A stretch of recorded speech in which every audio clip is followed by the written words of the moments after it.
Welcome to another video from ultimateged.com. In this video, we will be looking at some common GED math questions. Please, it's important you try all the questions. You can also get the full course with over 200 step-by-step videos covering all the topics you need to pass the GED math test at ultimateged.com. Okay, let's dive in. What expression represents thrice the sum of a number z and 8? To pass the GED, you must be familiar with translation of word into math. You can check out our full video on translations, or you can download the translation sheet using the links below. Let's look at the solution. Thrice means 3 times. Sum is addition, but it's a group word, so you have to put the values in parentheses. The sum of z and 8 will be in parentheses z plus 8. When you have times in front of parentheses, you can take it off. So our answer is option A. Please, it's important you check out the translation video. There's much more to learn.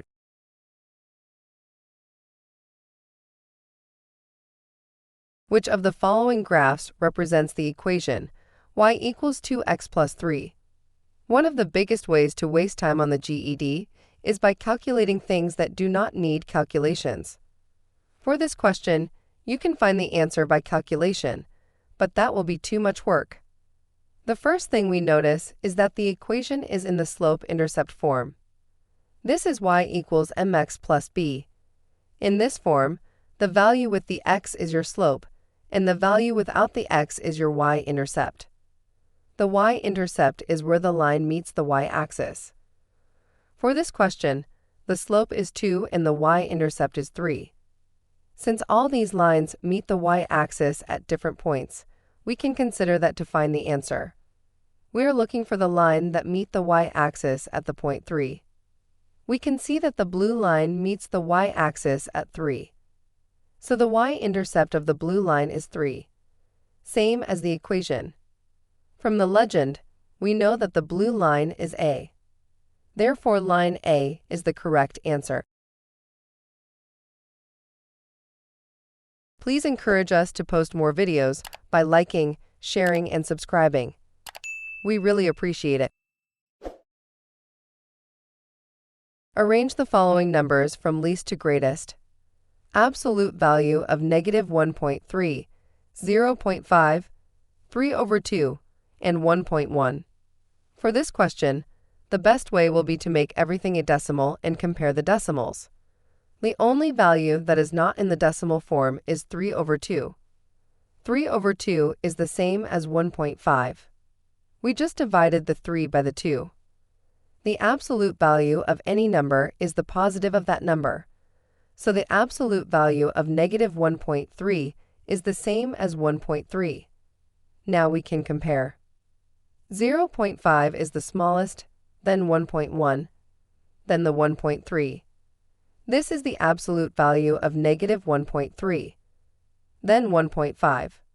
This is 3/2. The relationship between temperature in Celsius, C, and Fahrenheit, F, is described by the equation F equals 9/5C plus 32. Which of the following equations correctly represents the temperature in Celsius, C, as a function of the temperature in Fahrenheit, F? This question is just asking us to solve for C. This is the same thing as transpose of formula or change of subject. To solve for C, we want the C to be on one side of the equation and everything else on the other side of the equation. This means we have to remove the times 9 divided by 5 and plus 32. We start with the plus 32. To remove it, we have to perform the opposite operation on both sides of the equation. The opposite of addition is subtraction, so we will subtract 32 from both sides. This 32 will cancel out. Now we have F minus 32 equals 9/5 times C. Next, we get rid of the 9/5 by dividing both sides by 9/5.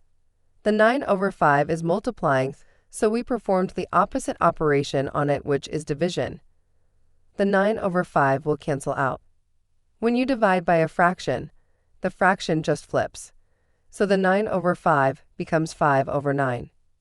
When you have multiple terms, the best practice is to put it in parentheses before you multiply or divide. So now we have 5 over 9 times in parentheses f minus 32 equals c. So the correct answer is option D.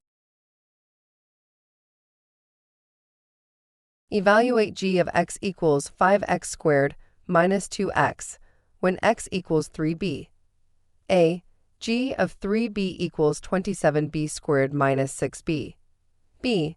G of 3b equals 45b squared minus 6b. C. G of 3b equals 15b squared minus 6b. D. G of 3b equals 45b squared minus 12b. For a question like this, our work is to substitute the x in g of x by the 3b, since we are told x equals 3b.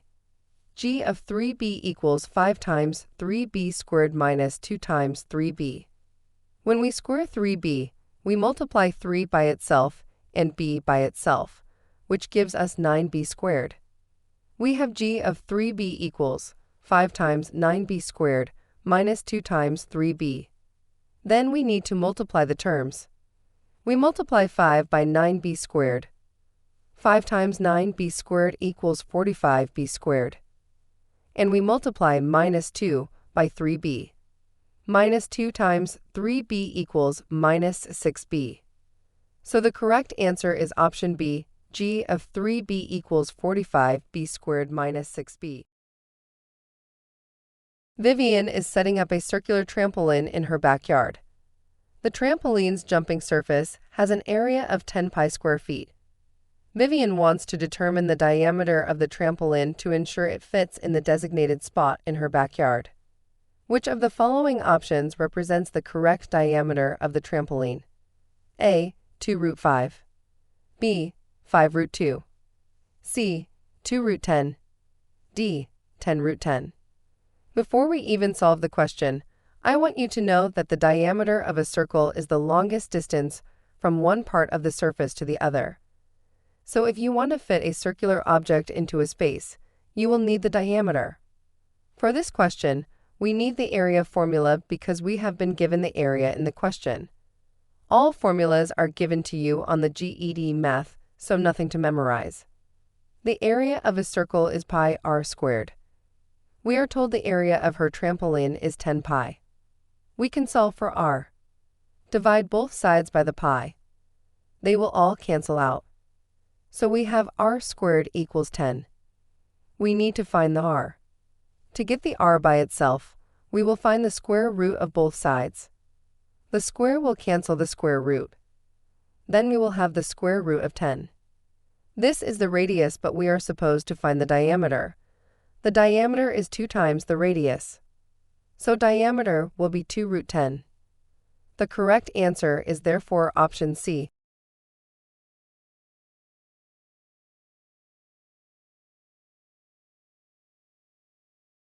On a coordinate plane, plot the following 4 points. A. -4, -3. B. -4, 2. C. 5, 2. And D. 5, -3. After plotting these points, connect them in the order A to B, B to C, C to D, and D to A, to form a figure. What is the figure formed? To answer this question, you have to know how to plot points on the coordinate plane and also identify shapes. Let's start by plotting our points.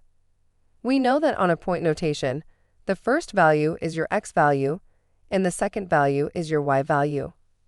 So for A, -4, -3, the x value is -4 and the y value is -3. So this is our point. For B, -4, 2, the x value is -4 and the y value is 2. So this is our point. For C, 5, 2, the x value is 5 and the y value is 2. So this is our point. And for D, 5, -3, the x value is 5 and the y value is -3. So this is our point. We are told to connect the points in the order A to B, B to C, C to D, and D to A. After connecting the points, we will notice that opposite sides are parallel and equal, and the angles are at 90 degrees. So this is a rectangle.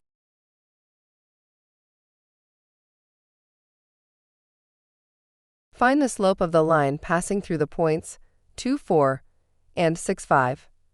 A. 1 over 4. B. 1 over 2. C. 1. D. 2. The correct answer is A. 1 over 4. To find the slope of a line given 2 points, we will use the slope formula. M equals y2 minus y1 over x2 minus x1.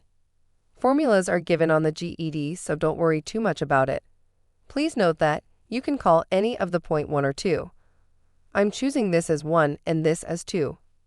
We know that when you have a point, the first value is your x and the second value is your y. Since we are calling this point 1, we will have x1, y1 here. Same thing for this. Since we are calling this our point 2, we can call this x2, y2. We just put the values into the formula. We have 5, which is y2, minus 4, which is y1, divided by 6, which is x2, minus 2, which is x1. We simplify. 5 minus 4 is 1, over 6 minus 2, which is 4. So the slope is 1 over 4.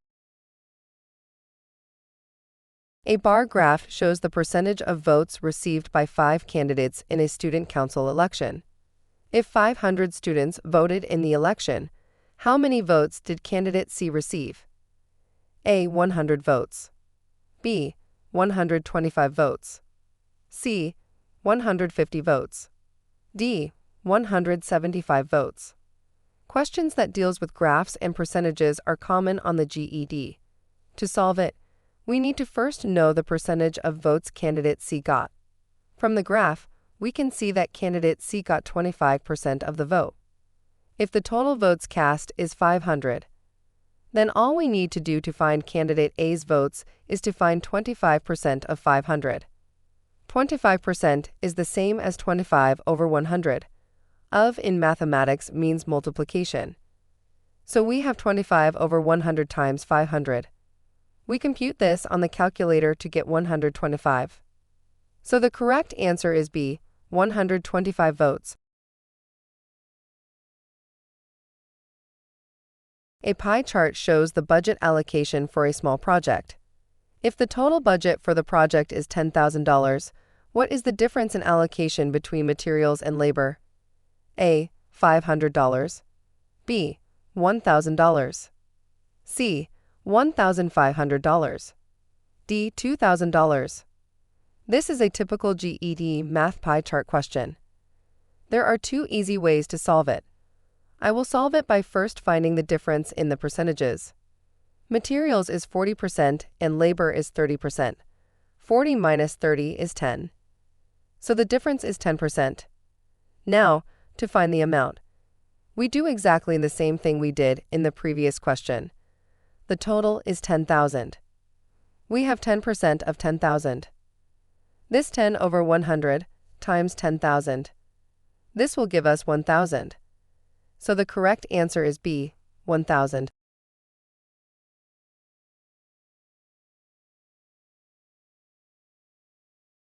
Convert 96 inches to feet. We are given our conversion factor as 1 foot equals 12 inches. This is a simple question. Please do not get confused when a question like this is made a word problem. This same question could have been: Sarah is building a garden fence. She has a long piece of wood that is 96 inches long. To calculate how many fence posts she needs, she wants to know the length of the wood in feet. How many feet long is Sarah's piece of wood? We can use proportions to solve this, but the best setup looks like this. We will look at proportions later. You'll first write down what you are converting. In this case, 96 inches. Then you'll bring your conversion factor. You want to write it in a fraction form such that the inches will cancel out. Here, we will write 1 foot over 12 inches. The inches can cancel out. We now have 96 times 1 foot over 12. This will give us 8 feet. So 96 inches is 8 feet. Let's take an example to make this clearer. Convert 6 feet to inches. We are given our conversion factor as 1 foot equals 12 inches. You'll first write down what you are converting. In this case, 6 feet. Then you'll bring your conversion factor. You want to write it in a fraction form such that the feet will cancel out. Here, we will write 12 inches over 1 foot. The feet can cancel out. We now have 6 times 12 inches over 1. This will give us 72 inches. So 6 feet is 72 inches.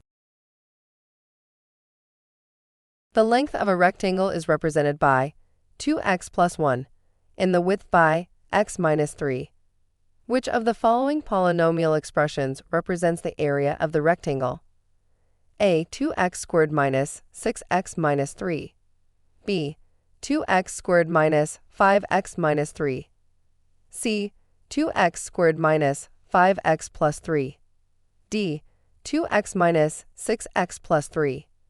To solve this question, you have to be familiar with finding the area of a rectangle, and you must also know how to multiply and simplify polynomials. The formula for finding the area of a rectangle will be given to you on the GED formula sheet. It is length times the width. In this question, we are told that the length is 2x plus 1. We can put it in place of the length here. We are also told the width is x minus 3. We replace the width with x minus 3. Next, to find the area, we have to multiply these two polynomials. We will multiply each term in the second polynomial by the terms in the first polynomial. Multiply the 2x by x to get 2x squared. Then multiply 2x by negative 3 to get negative 6x. Now we take the second term. Multiply 1 by x to get 1x, which is the same as x. Finally, multiply 1 by negative 3 to get negative 3. The method we used is commonly known as the FOIL method. I am personally not a fan of most acronyms in math. They bring little benefit and can actually make students get answers wrong. Next, we check if there are like terms we can combine. We can combine negative 6x plus x to get negative 5x. There's nothing more we can combine. Our answer is 2x squared minus 5x minus 3. So the correct option is option B. A company has two products. Product A receives 200 ratings of 5 stars, 150 ratings of 4 stars, and 50 ratings of 3 stars. Product B receives 150 ratings of 5 stars, 150 ratings of 4 stars, and 100 ratings of 3 stars. Which product has the higher weighted average star rating? A. Product A. B. Product B. C. The products have the same weighted average star rating. D. Cannot be determined with the given information. To solve this question, you have to be familiar with weighted average. This question has a lot of steps, but it's not hard. If you miss any step, please watch it again. Let's start by calculating the weighted average of product A. First, multiply each rating by the number of times it was given. 5 stars times 200 ratings equals 1,000. 4 stars times 150 ratings equals 600. 3 stars times 50 ratings equals 150. Next, add these values together. 1,000 plus 600 plus 150. This will be 1,750. The next step is to add the number of times the ratings were given. That is these values. We have 200 plus 150 plus 50. This will be equal to 400. Finally, we will divide 1,750 by the 400. 1,750 divided by 400 equals 4.375. So the weighted average for product A is 4.375. Now let's find the weighted average of product B. You can try it out. We are using the ratings for product B. First, multiply each rating by the number of times it was given. 5 stars times 150 ratings equals 750. 4 stars times 150 ratings equals 600. 3 stars times 100 ratings equals 300. Next, add these values together. 750 plus 600 plus 300. This equals 1,650. The next step is to add the number of times the ratings were given. That is these values. We have 150 plus 150 plus 100. This will be equal to 400. Finally, we will divide the 1,650 by the 400. This is 4.125. So the weighted average for product B is 4.125. Comparing the two weighted average ratings, we can see that product A has the higher ratings because 4.375 is higher than 4.125. The correct answer is therefore A. The solution has a lot of steps, but all we actually did was multiplication, addition, and division.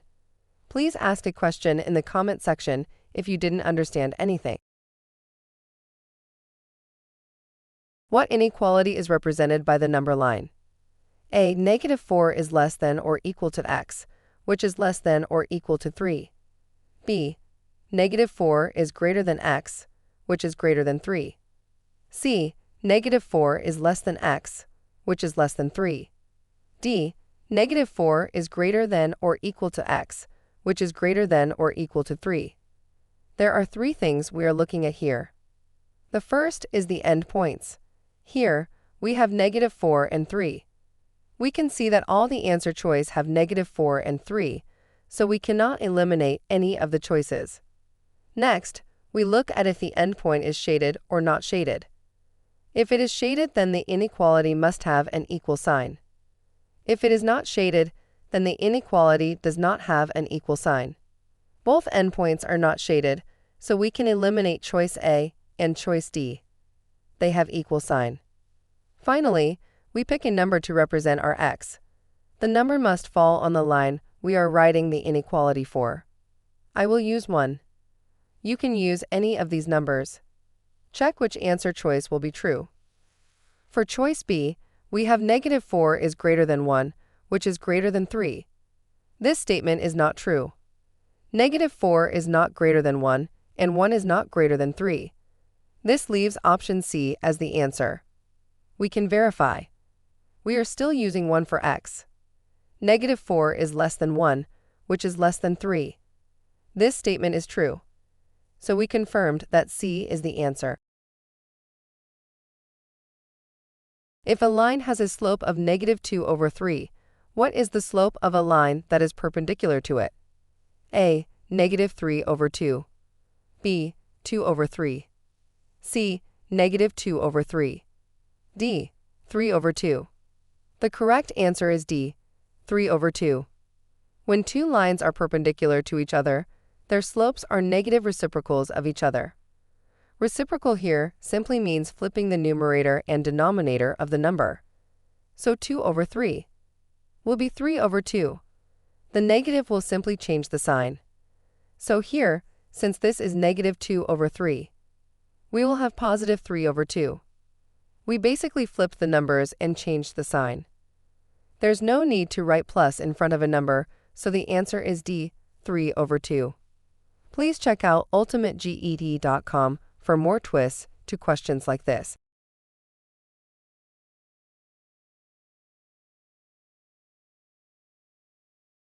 What is the value of x in the diagram below? A. 60. B. 25. C. 75.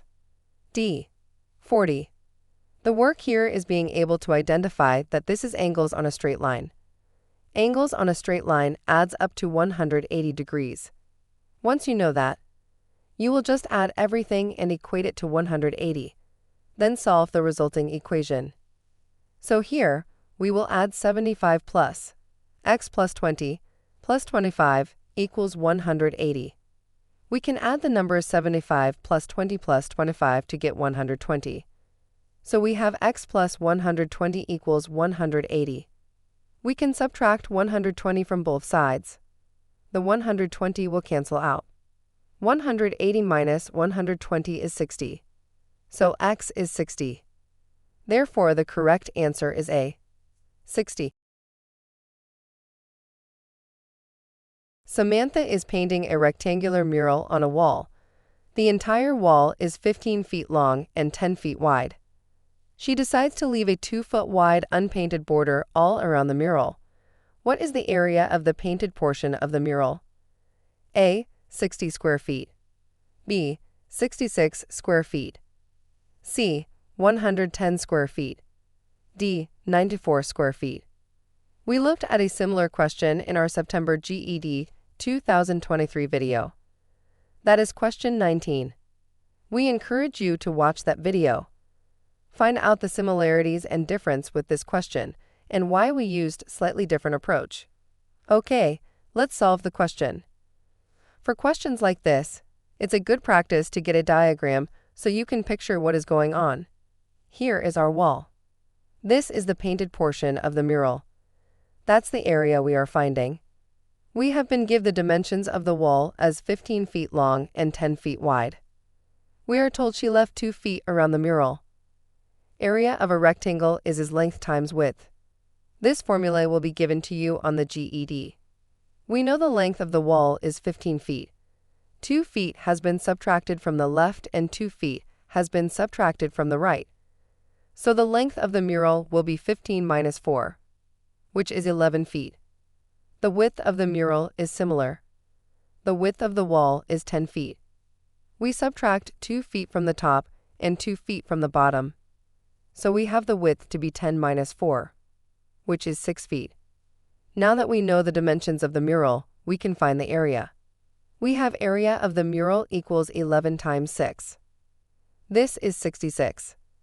So the area of the painted portion of the mural is B 66 square feet. What is the slope of the line represented by the equation y equals negative 3x plus 2? A. Negative 3. B. 3. C. Negative 2. D. 2. The correct answer is A. Negative 3. This is one of the easiest slope question you'll find on the GED. The equation given is in the slope-intercept form. This is y equals mx plus b. In this form, the coefficient of the x is your slope. Basically, the number with the x is your slope. Since we have negative 3x, negative 3 will be our slope. Let's look at a similar question to this, but one that will require a little more. What is the slope of the line represented by the equation 2y equals 3x plus 6? A. 2 over 3. B. Negative 2 over 3. C. 3 over 2. D. Negative 3 over 2. The correct answer is C. 3 over 2. This is similar to the previous question, but you have to be careful. This equation is not in the slope-intercept form. For it to be in the slope-intercept form, we want the y to be by itself. We can achieve that by dividing through by 2. The 2 will cancel out. 6 over 2 is 3. So we have y equals 3 over 2x plus 3. Now, this is in the slope-intercept form of the equation of a line. Y equals mx plus b. We said in this form, the number with the x is our slope. So our slope is 3 over 2. Which of the graphs is a possible representation of the function y equals negative 3x plus 4? Here, there are no values on the graphs, so nothing to calculate. Option A and B are obviously wrong answers because they are parabolas or the graph of a quadratic function. For it to be option A or option B, the function must have x exponent 2. Both option C and option D are linear function. The slope of C is going up, so it's a positive slope. The slope of D is going down, so it's a negative slope. Now looking at the function, we see that it's in the form y equals mx plus b. We said in this form the m, or what is with the x, is the slope. Here the slope is negative 3. Since the slope is negative, the answer will be choice D.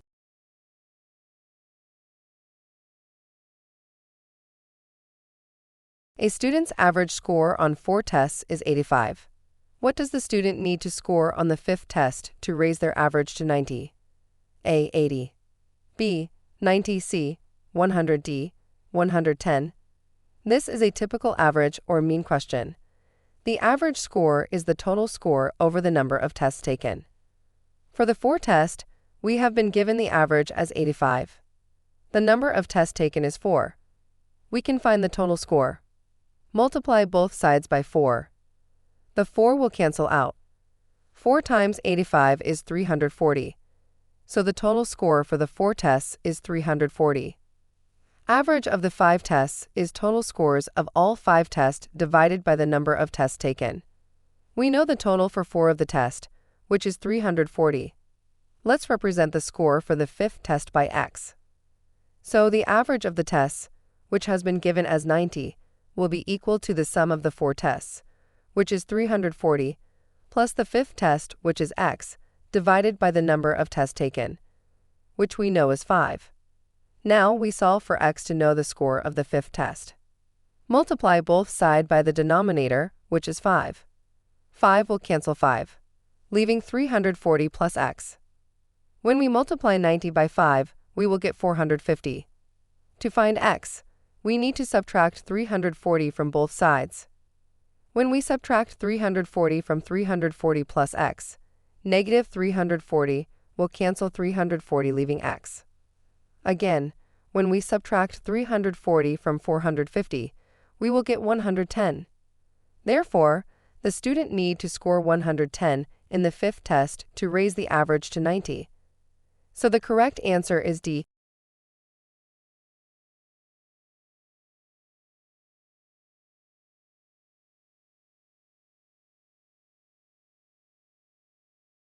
A line M passes through the point -2, 4 and has a slope of -2. Which of the following points also lies on the line M? A. -4, 6. B. -1, 2. C.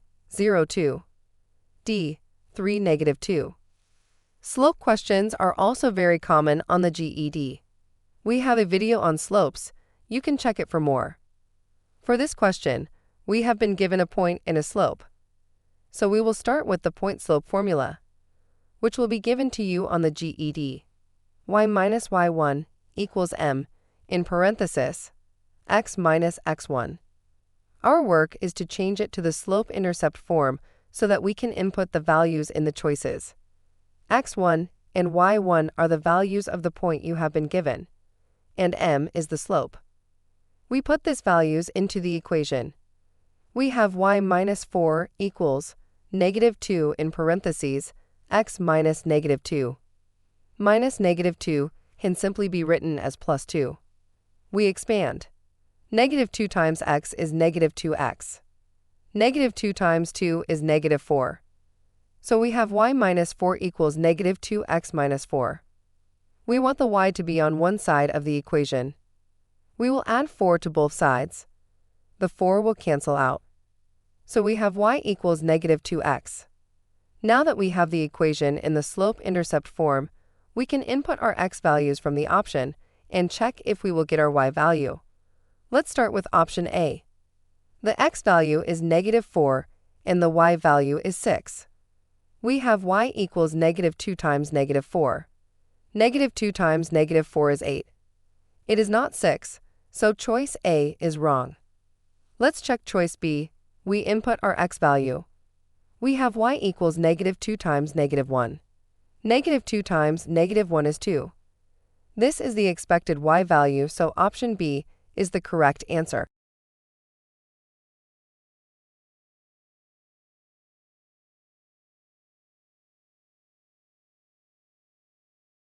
Question 13. What function represents the information in the table? A. F of x equals 2x plus 1. B. F of x equals x minus 3. C. F of x equals x plus 3. D. F of x equals 3x minus 3. Here, the best way is to solve it from the answers. We input the x values into the various functions and see if we will get our f of x values. For teaching purpose, we are going through everything. You don't have to on the test. You can accurately eyeball and eliminate obvious wrong choices. Since it's easy to work with 0, I'll try that first so I can narrow the possible answers. Replace x with 0 for choice A. 2 times 0 plus 1 equals 1. It was supposed to be -3, so choice A is definitely wrong. Replace x in choice B with 0. 0 minus 3 equals -3, So choice B is a possible answer. Now replace x with 1 in choice B to confirm. 1 minus 3 equals negative 2. It was supposed to be 0, so choice B is wrong. Replace x in choice C with 0. 0 plus 3 equals 3. It was supposed to be negative 3, so choice C is wrong. So since choice A to C are wrong, it means choice D will be the answer. Let's confirm. Let's replace x with 0. We have 3 times 0 minus 3 equals negative 3 as expected. We try 1. We have 3 times 1 minus 3 equals 0 as expected. Then we try 2. We have 3 times 2 minus 3 equals 3 as expected. So D is definitely the answer.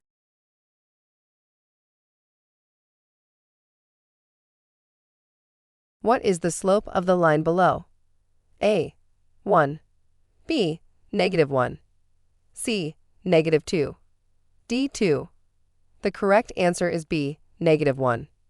The slope of a line is the change in y over the change in x. We know that the change in y simply means how many points you are going up or down. If you are going up, then you have a positive change. If you are going down, then you have a negative change. The change in x simply means how many points you are going to the right or left. If you are going to the right, then you have a positive change.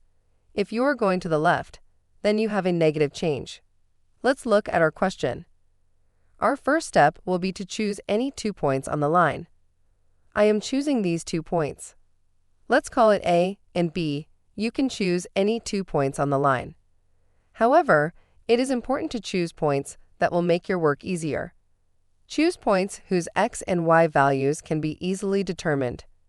Normally, points at the corners are best. Now to find the slope, all we are doing is moving from one point of the line to the other on the slope triangle. Let's move from B to A. We moved down 2 points. Notice moving down is negative. So we have negative 2 here. Then we will move to the right 2 points to get to A. Notice that moving to the right is positive. We have 2 here. Negative 2 over positive 2 is negative 1. So our slope is negative 1. Notice that our first movement is always change in y, that is moving up or down, then our second movement is change in x. That is moving left or right. There are other ways we could have moved to get the same results. Check our other GED videos for more. In a basketball practice session, 2 players, Player X and Player Y, were practicing free throws. Player X attempted 60 free throws and successfully made 33 of them. Player Y attempted 30 free throws and made 18. Based on their shooting percentages, who is the more accurate free throw shooter? A. Player X. B. Player Y. C. Both have the same shooting percentage. D. Cannot be determined. Comparison questions are common on the GED Math. Here, you've been told to compare based on their shooting percentage. To find the shooting percentage, we have to divide the number of successful shots by the total number of attempts and multiply it by 100. From the question, Player X has attempted a total of 60 free throws. Out of these, Player X has successfully made 33 shots. To calculate Player X's shooting percentage, divide the number of successful shots, 33, by the total number of attempts, 60. Then multiply by 100. We do this on the calculator to get 55%. So Player X's shooting percentage is 55%. From the question, Player Y has attempted a total of 30 free throws. Out of these, Player Y has successfully made 18 shots. To calculate Player Y's shooting percentage, divide the number of successful shots, 18, by the total number of attempts, 30. Then multiply by 100. We do this on the calculator to get 60%. So Player Y's shooting percentage is 60%. Based on the calculated shooting percentages, Player Y is the more accurate free throw shooter. The correct answer is therefore B, Player Y. A rectangular field is to be fenced. The length of the field is twice its width. If the width of the field is represented as s meters, What expression represents the total amount of fencing needed to enclose the entire field? A. 2s plus 4. B. 6s. C. 6s plus 2. D. 4s plus 2. Questions in which the answer is an expression is also common on the GED. You have to be familiar with geometry word problems that requires you to find the area or perimeter. Here, we are talking about fencing, so the question is about perimeter. If the question was, how much grass will cover the field, we will be looking at the area. The formula for perimeter will be given to you on the GED. This is twice the length plus twice the width. From the question, we are told that the width is s, so we can replace the width with s. From the question, we are told that the length of the field is twice its width. So length equals 2 times width. But we know that the width is s, so this will be length equals 2s. We put this into the perimeter formula. We have 2 times 2s, plus 2 times s. 2 times 2s is 4s. So we have 4s plus 2s. This will give us 6s. Therefore, the expression that represents the total amount of fencing needed to enclose the field is 6s. So the correct answer is B.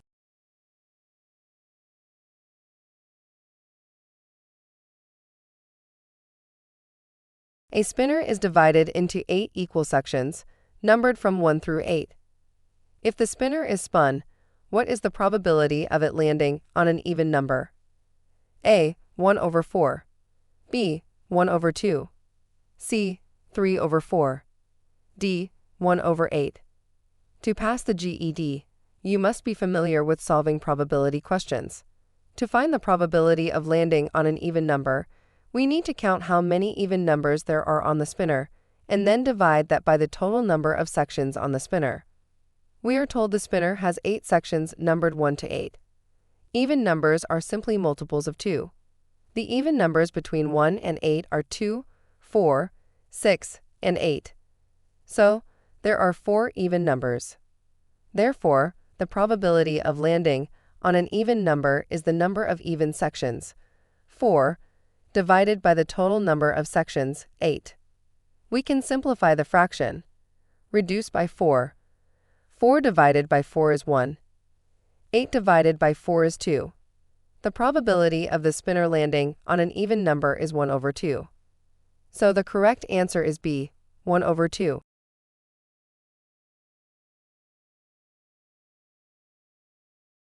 A cylindrical tank has a height of 10 meters and a diameter of 6 meters. The tank is filled with water up to a height of 8 meters. What is the volume of the water in the tank? A. 150.72 cubic meters. B. 226.08 cubic meters. C. 282.60 cubic meters. D. 339.12 cubic meters. Let's have a pictorial representation of the information given. Taken this as our cylinder. The height given is 10 meters and the diameter is 6 meters. The water is only filled to 8 meters of the height of the cylindrical tank. Note that liquids take the shape of the container in which they fill. So the diameter of the water will be the same as that of the cylindrical tank, which is 6 meters. The formula for finding the volume of the water is pi r squared h. Pi has been given to us. It is 3.14. We know the height as 8 meters. We don't know the radius. However, we have been given the diameter of the cylinder as 6 meters. Radius is diameter divided by 2, so the radius is 6 over 2, which is 3. Substituting the values, we have 3.14 times 3 squared times 8. 3 squared is 3 times 3, which is 9. This gives us 3.14 times 9 times 8. Now to get the volume of the water, we multiply 3.14 by 9 and by 8. And this gives us 226.08 meter cube as the volume of the water. So the correct answer is B, 226.08 cubic meters.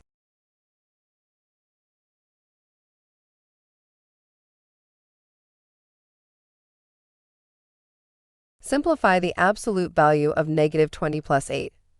A. 8. B. 12. C. 20. D. 28. Okay, simplify the absolute value of the expression -20 plus 8. First, evaluate the expression inside the absolute value. -20 plus 8 equals -12. Now take the absolute value of -12. The absolute value of both a negative number or positive number is positive. The absolute value of -12 is therefore 12. Hence, the correct answer is option B, 12. What is the surface area of the given cone? A. 150.72 centimeters squared. B. 250.32 centimeters squared. C. 301.44 centimeters squared. D. 360.56 centimeters squared.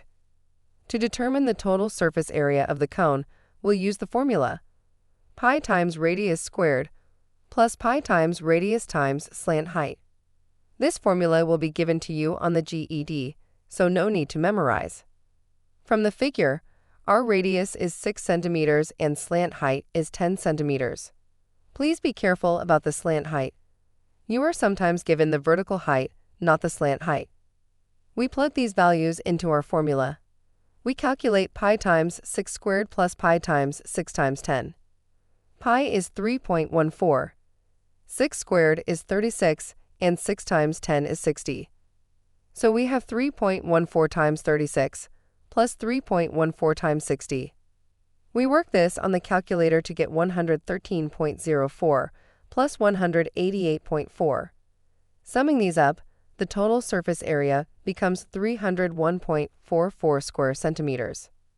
Hence, the correct answer is C, 301.44 square centimeters. Jenny is saving money for a new bike. She already has $50 and plans to save $10 each week. Write an equation that represents the total amount of money M that Jenny will have after X weeks. A. M equals 50x plus 10. B. M equals 10x plus 50. C. M equals 50x minus 10. D. M equals 10x minus 50. This is a two-step equation that is very common on the GED. We cover it extensively on our GED Math course. Please check it out at ultimateged.com to learn all the twists to two-step equations, word problems, and much more. For this question, there are 3 parts. The total. Here, we have been told it is M. So we have M equals. Next, we have the recurring. This is the value that keeps repeating. This is the value with the X. We have $10 each week, so this will be 10x. Then finally, we have our constant. Here, it is $50. Since she has the $50, we will have plus 50. Therefore, option B is the answer. M equals 10x plus 50. What is the y-intercept of the graph? A. 1. B. -1. C. -2. D. 2. The correct answer is D. 2.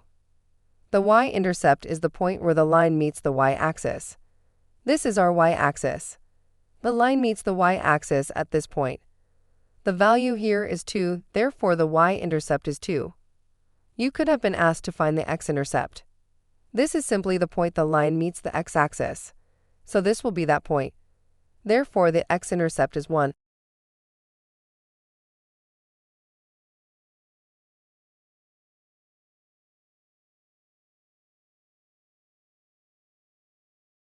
What value of x makes the function undefined? A. X equals 2. B. X equals -2. C. X equals 3. D. X equals -3. There are 2 conditions that makes a function undefined. 1. A function is undefined if the denominator of the fraction is 0. Example, 5/0 is undefined. 2. A function is undefined for the square root of a negative number. Example, the square root of -9 is undefined. For this question, the function will be undefined if the denominator is 0. So we want an x value that will make the denominator 0. You do not need to do any major calculation from this question. Which of the answer choices can replace x to get 0? We can see that if we replace the x in the function with -2, we will get -2 plus 2, which is 0. So the x value that makes this function undefined is -2. Therefore, the correct answer is B. Please check out ultimateged.com for the other form of undefined and more.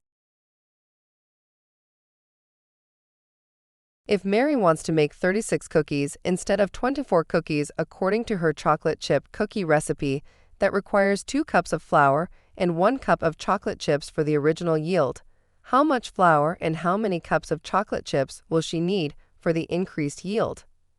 A. 3 cups of flour and 1.5 cups of chocolate chips. B. 2.5 cups of flour and 1.5 cups of chocolate chips. C. 3 cups of flour and 2 cups of chocolate chips. D. 2.5 cups of flour and 2 cups of chocolate chips. This is a typical GED math proportion question. Setting up proportions is one of the most important skills needed to pass the GED. Let's represent the cups of flour by X and the cups of chocolate chips by Y. For a proportion, there is a conversion factor that has been given. Here, for the flour, we know Mary used 2 cups to make 24 cookies. Also for the chocolate, we know she used 1 cup to make 24 cookies. Then we will set up the unknown. We know she wants to make 36 cookies, so we put it here. We don't know how many cups of flour she'll use, so we represent it by X. Once we have set up our proportion, we will cross multiply. 36 times 2 is 72. Then X times 24 is 24x. Finally, we will solve for the x. Divide both sides by 24. The 24 will cancel out. 72 divided by 24 is 3. So she will need 3 cups of flour. Now let's look at the cups of chocolate chips she'll need. The setup is exactly the same. We know she wants to make 36 cookies, so we will put it here. Under the cookies. We don't know how many cups of chocolate chips she needs. We will represent it by y. Again, we will cross multiply. 36 times 1 is 36. Then y times 24 is 24y. We solve for y, divide through by 24. The 24 will cancel out. 36 divided by 24 is 1.5. So she'll need 1.5 cups of chocolate chips. So the correct answer is A, 3 cups of flour and 1.5 cups of chocolate chips. A line graph shows the sales of a product over 5 days. On day 1, the sales were 40 units, and they increased by 10 units each day. What were the total sales for the 5-day period? To know the sales made for all the 5 days, first, we have to know the sales units for each of the days. And after that, we add all the sales units. Since the number of days were 5, number from 1 to 5 to represent the days. Now with the sales units, we are given that, on day 1, the sales were 40. But from day 2 to 5, the sales units increased by 10 units each day. So for day 2, add 10 to the sales unit of day 1, which is 40 plus 10, and that will be 50. The same way, on day 3 too, the sales increased by 10 units. So add 10 to the second day's sales, which is 50 plus 10 equals 60. Likewise, add 10 to the 60 units for day 4, which is 60 plus 10 equals 70. Lastly, also increase the sales unit for day 4 by 10. That's 70 plus 10 equals 80. Now since we have the sales units for each day, put all the sales units together to get the total, which is 40 plus 50 plus 60 plus 70 plus 80, and that equals 300 units. Hence, the total sales units for the 5 days period is 300 units.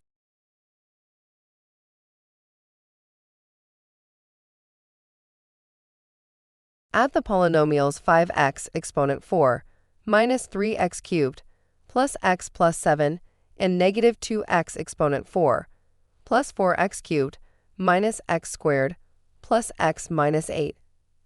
A. 3x exponent 4 plus x cubed minus x squared plus 2x minus 1. B. 3x exponent 4 plus x cubed minus x squared plus 2x plus 1. C. 3x exponent 4 plus x cubed minus x squared plus x minus 1. D. 3x exponent 4 plus x cubed plus x squared plus x plus 7. You can only add like terms in polynomials. Like terms have the same variable and exponent. I will quickly write all their different terms I see. I see an x exponent 4 term, an x exponent 3 term, and x exponent 2 term, an x term, and a constant term. A constant is basically just a number without letters. We write the terms of the first polynomial under their respective terms. Next, we write the terms of the second polynomial under their respective terms. Please note that the minus is the sign of the number after it. That is why we wrote negative 3x cubed. This is because of the minus 3x cubed in the first polynomial. The same idea applies to the negative 2x exponent 4, the negative x exponent 2, and the negative 8 from the second polynomial. Please note that you don't have to write your setup the same way I'm presenting mine. You don't even need a setup. The work is to use any method that will ensure that you add like terms and avoid errors. Let's add. For this addition, you can start from any term, provided you are adding like terms. I will start from the left. We have 5x exponent 4 plus negative 2x exponent 4. 5 plus negative 2 is 3. So we have 3x exponent 4. Next, we work on the x cubed term. Negative 3x cubed plus 4x cubed. This will give us 1x cubed, which is the same as x cubed. We work on the x squared term. There's only negative x squared. Nothing to add it to, so we have negative x squared. We work on the x terms. X is the same as 1x, so 1x plus 1x will be 2x. Then finally, we add the constant. 7 plus negative 8 is negative 1. So our answer is A. 3x exponent 4 plus x cubed minus x squared plus 2x minus 1. Given the function f of x equals 2x squared plus 3, find f of negative 2. A. Negative 1. B. 7. C. 11. D. 19. To find f of negative 2, we need to substitute negative 2 for x in the function. Wherever you see x, just replace it with negative 2. So we have f of negative 2 equals 2 times negative 2 squared plus 3. Please be very careful when substituting a negative number. I always put it in parentheses. This is to make sure the negative is also squared. Now we will use the order of operation to get the answer. If you're not familiar with the order of operations, please check the links below this video and watch it. From the order of operations, we will have to do the negative 2 squared first. Negative 2 squared is 4. So we have f of negative 2 equals 2 times 4 plus 3. Next, from the order of operations, we will do the multiplication by 2. 2 times 4 is 8. So we have f of negative 2 equals 8 plus 3. Then finally we will add 8 to 3. This will give 11 as our answer. So the correct answer is C. Let's look at a common twist to this type of function question.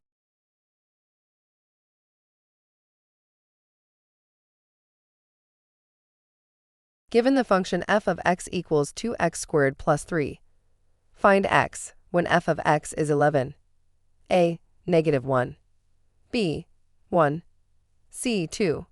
D. 3. This is basically the same question. Here, you are rather given the f of x value. A lot of students assume this is the x value. So here, we will replace the f of x with 11. We have 11 equals 2x squared plus 3. Now we will solve for x. Please, if you're not familiar with solving equations, check the links in the description and watch the video. It's extremely important you master how to solve equations. We want to get the x by itself. We will first subtract 3 from both sides. The 3 will cancel out. 11 minus 3 is 8. So we have 8 equals 2x squared. Next, we will divide both sides by 2. The 2 will cancel out. 8 divided by 2 is 4. We have 4 equals x squared.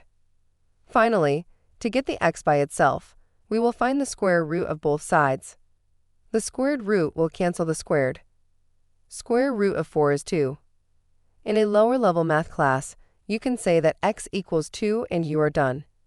In actual sense, squared root of 4 can be negative 2 or 2. This is because negative 2 times negative 2 is 4. Also, 2 times 2 is 4.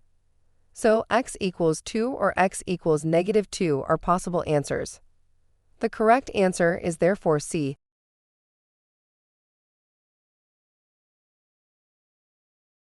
The city park is planning to create a new flower bed with a shape like the diagram below. What will be the area of this new flower bed? A. 250 square feet. B. 300 square feet. C. 350 square feet. D. 400 square feet. To solve this question, the first thing you have to be able to do is identify the shape of the diagram. This is a trapezoid.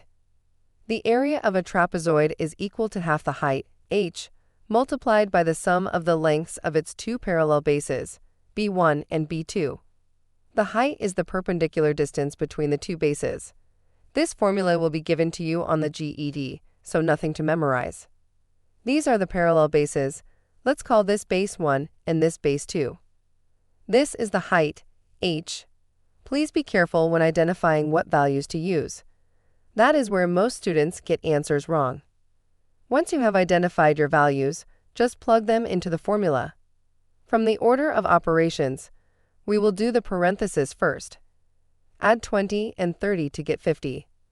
Now we have half times 12 times 50. We multiply this to get 300. So the correct answer is B, 300 square feet.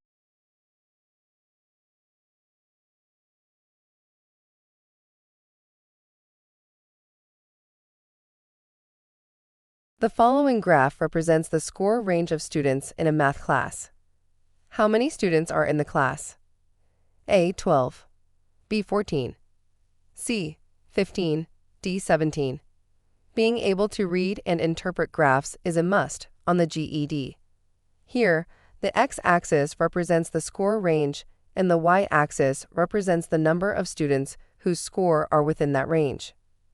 From the graph, you'll notice that there are 3 students whose score ranged from 61 to 70.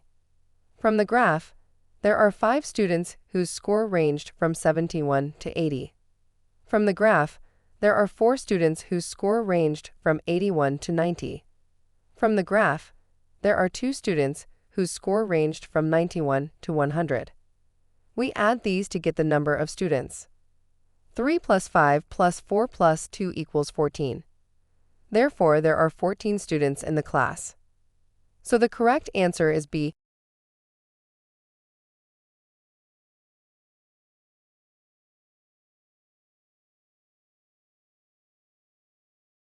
The following graph represents the score range of students in a math class.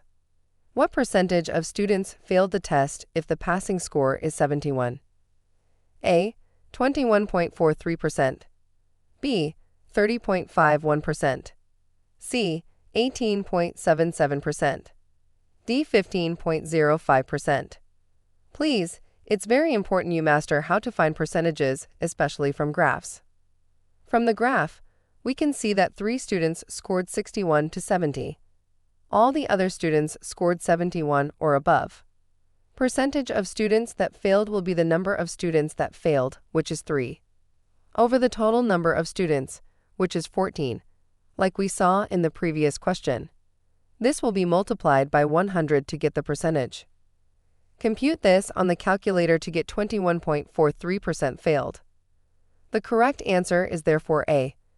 With what you just learned, you should be able to answer questions like what percentage of students passed and what percentage of students scored 71 to 80.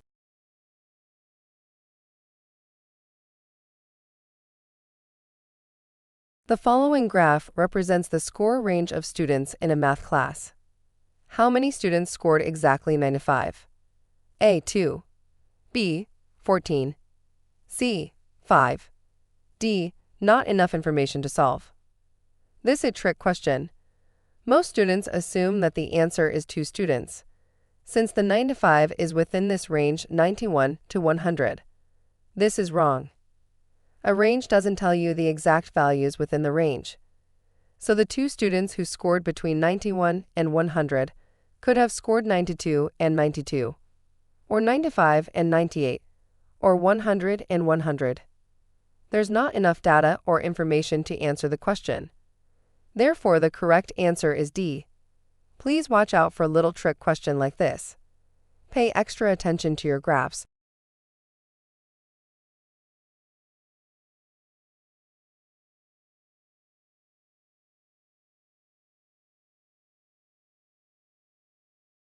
A pie chart shows the distribution of a student's study time by subject.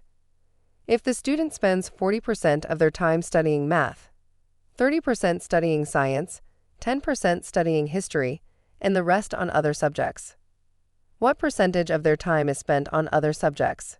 A. 5%, B. 10%, C. 15%, D. 20%. To solve this question, we need to calculate the percentage of time spent on other subjects.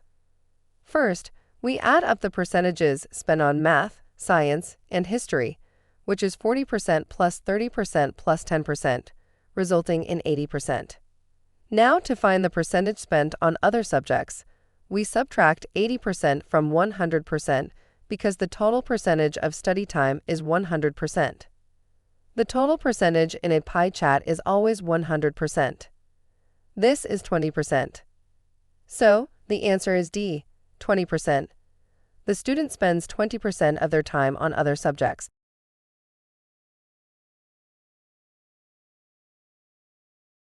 Write 87,344,000 in scientific notation. To have a scientific notation, we want to move the decimal point behind the first non-zero digit. In this case, it will be behind the 8. When you have a whole number or a number without a decimal point, the decimal point is behind. We have our decimal point here. So we will move this point 1, 2, 3, 4, 5, 6, 7 points to the left to get it behind the 8. This is represented as 10 to the power 7. This is because we moved 7 times to the left. If we had moved to the right, it would have been -7. We write our 8.7344 times 10 to the power 7. Notice we left out the zeros in our answer. Writing it does not change the answer. This is our final answer.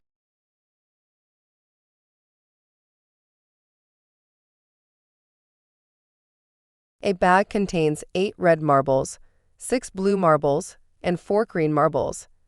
If a marble is chosen at random, what is the probability that it is blue? A. 1 over 4. B. 3 over 4. C. 2 over 9. D. 1 over 3. This is a very simple probability question. The probability of choosing a blue marble will be the number of blue marbles over the total number of marbles.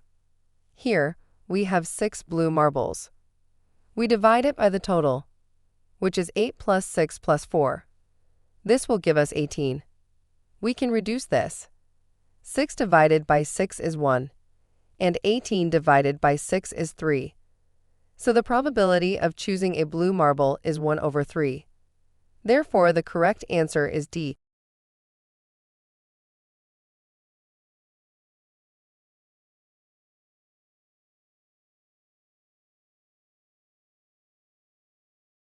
A singer borrows $5,000 for 2 years at 4% per annum simple interest. What is the interest the singer will pay at the end of the term? A. $200. B. $400. C. $600. D. $800. Simple interest questions are basically formula work, and the formula will be given to you on the GED formula sheet. Simple interest equals the principal times the rate times the time. We just substitute our values into the formula and solve. Please do not get questions wrong when a lot of unnecessary details is added. This question could have been: a singer needs to finance their upcoming tour and decides to take out a loan. They borrow $5,000 at an annual simple interest rate of 4%. The loan agreement specifies that the interest will accumulate over a period of 2 years, after which the entire interest amount will be due. Calculate the total interest the singer will have to pay at the end of these 2 years. This is the exact same question. Let's solve it. Here, the principal is $5,000. The rate is 4%. We convert it to the decimal form. 4% is 4 over 100. This is the same as 0.04. So we multiply this by 0.04. The time is 2 years, so we have times 2. We compute this on the calculator. 5,000 times 0.04 times 2 to get 400. So the interest the singer will pay is $400. The correct answer is therefore B, $400. Simplify the expression square root of 2 times square root of 8 minus square root of 12. A. 4 minus 2 times the square root of 6. B. 4 plus 2 times the square root of 6. C. 2 times the square root of 6 minus 4. D. 2 times the square root of 2 minus 2 times the square root of 3. To pass the GED, you must be able to perform operations on exponents and roots or radicals. To solve this question, we have to multiply each term in the parenthesis by the term outside the parenthesis. We have root 2 times root 8. Since both values are under the root sign, you can multiply them and place the value under the root sign. 2 times 8 is 16. So we have root 16, same here. We have root 2 times root 12. 2 times 12 is 24. So we have root 24. Next, we check if we can simplify. To simplify roots or radicals, there are 2 things you are looking at. 1. Is the value under the square root sign a perfect square? Can it be written as a number times itself? 4 is a perfect square. That is 2 times 2. 9 is a perfect square. That is 3 times 3. 16 is a perfect square. That is 4 times 4. Hope you get the point. Here is a list of the first 10 perfect squares. 2. Can the number be written as a perfect square times another number? Example: 8 can be written as the perfect square 4 times 2. If you cannot use 1 or 2, then the radical cannot be simplified. Let's simplify our question. For the root 16, we can see that 16 is a perfect square. That is 4 times 4. So the square root of 16 is 4. For the root 24, we can see that it is not a perfect square. We find out if we can write it as a perfect square times another number. 24 can be written as the perfect square 4 times 6. We can find the square root of the 4. 2 times 2 is 4. So square root of 4 is 2. Since we did not find the square root of the 6, it will remain under the root sign.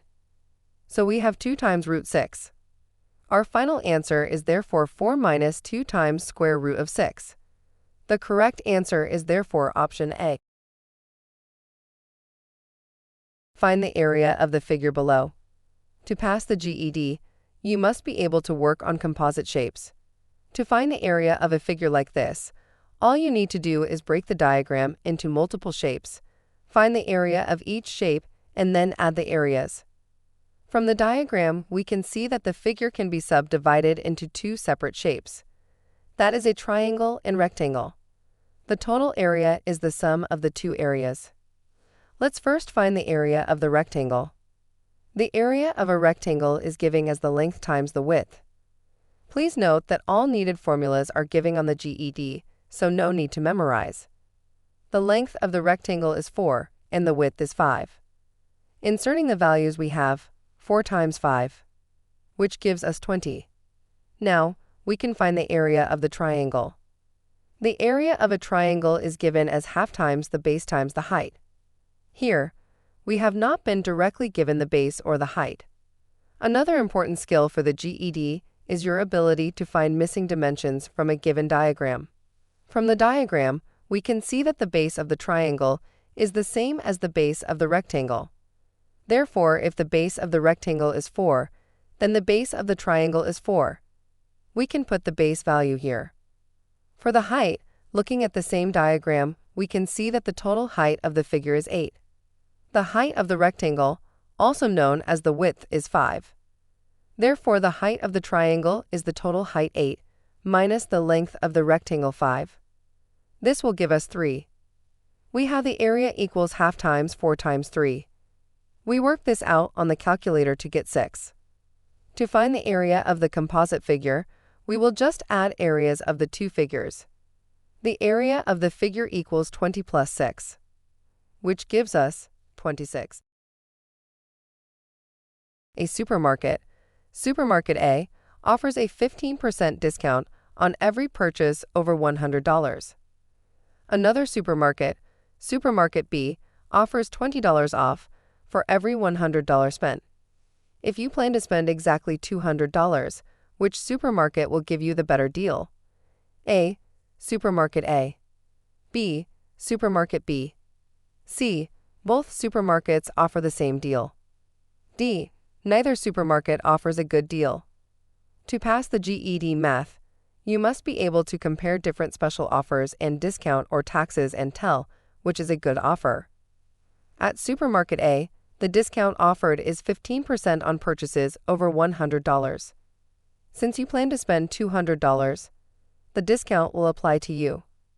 So we find 15% of the $200.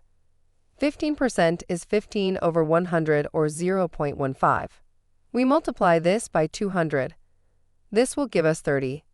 This calculation means you get a $30 discount on your purchase. After applying this discount, the total amount you would pay is calculated by subtracting the discount from your original budget. 200 minus 30 equals 170. So, after applying the 15% discount, the money you actually spend at Supermarket A comes to $170. Now let's look at Supermarket B. Supermarket B offers $20 off for every $100 spent. With a planned expenditure of $200, this discount applies twice. Each $100 segment of your spending qualifies for its own $20 discount, so you calculate the total savings by adding the discounts for each segment. 20 plus 20 equals 40. This results in a total discount of $40. To find out how much you will actually spend at Supermarket B, subtract this total discount from your initial $200. 200 minus 40 equals 160. Therefore, with the discount policy at Supermarket B, your final expenditure would be $160. The correct answer is B. Comparing the two, we will notice that Supermarket B is the more economical option, saving you an additional $10 over Supermarket A.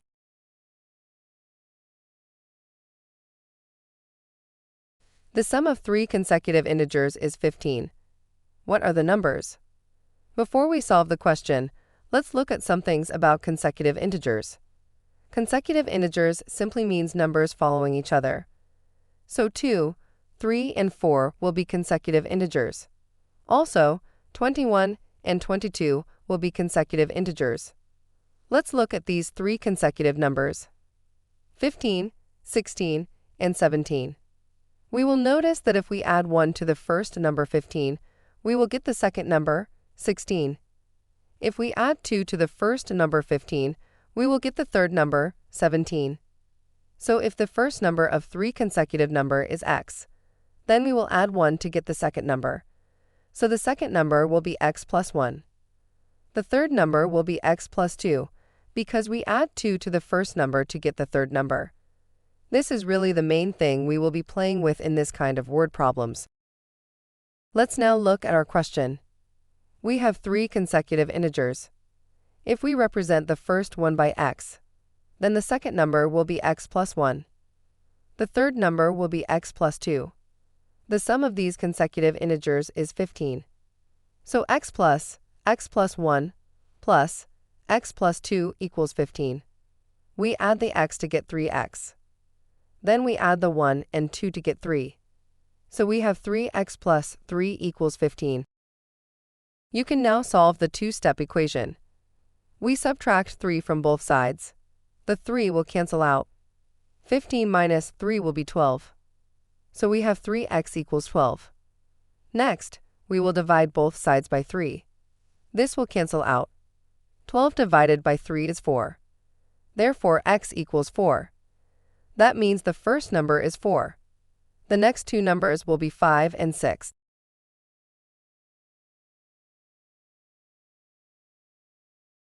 A parking lot charges $10 for cars and $20 for buses.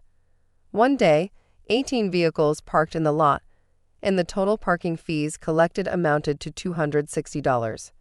How many cars parked in the lot that day? A. 6. B. 10. C. 12. D. 14. Let's set this up. Let's call the number of cars C and the number of buses B. We know that the total number of vehicles is 18. This means the number of cars C plus the number of buses B equals 18. The second equation we can get from this is the total fees collected. The number of cars that were charged $10 plus the number of buses that were charged $20 will be equal to the total number of fees collected, which is $260. From here, the correct way to solve it is by using simultaneous equations. You can check it out with links below or on ultimateged.com. We are just going to solve it using try and error based on the answer option. We know that the answer options are for the number of cars. We take option A. We have 6 cars. From the first equation, we know that the number of cars plus the number of buses is 18. So if we have 6 cars, then we will have 12 buses. Once we know our number of cars and number of buses, we can simply put that into the equation for the total fees collected and check if we get 260. So we have 10 times 6 cars plus 20 times 12 buses. This will give us 300. So this is wrong. We try option B. We have 10 cars. If we have 10 cars, then we will have 8 buses to get 18 vehicles. We put this values into the equation for the total fees collected. 10 times 10 cars plus 20 times 8 buses. We calculate this to get 260. This is the expected answer, so option B is the correct answer.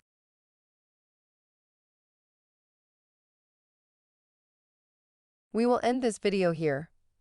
Thanks for watching. Please don't forget to get the full course at ultimateged.com.